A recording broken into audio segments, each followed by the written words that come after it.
An assassin raised his gun and aimed at the U.S. president.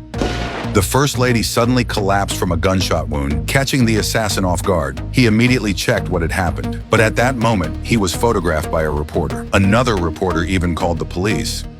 James immediately abandoned his gun and fled. He arrived at the safe house to await his organization's pickup. Hearing a horn, he peered out the window. Suddenly, he came under heavy gunfire. James instantly dropped to the floor, scrambling for cover amid the hail of bullets. Just then, a fleet of police cars arrived.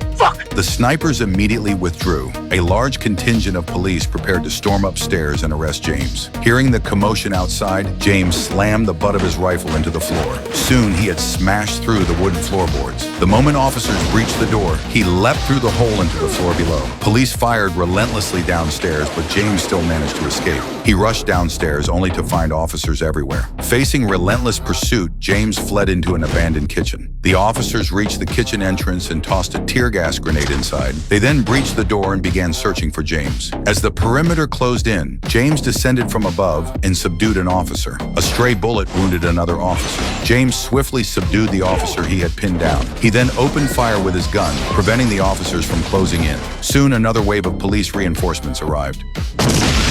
But when they entered the kitchen, they found only one wounded officer on the ground. They cautiously lifted the injured officer's visor, discovering it wasn't James. One officer swiftly hoisted the injured man and carried him out. They reached the ambulance. It turned out the officer carrying the man was the disguised James. He immediately fled the scene. But at that moment, a sniper locked onto him.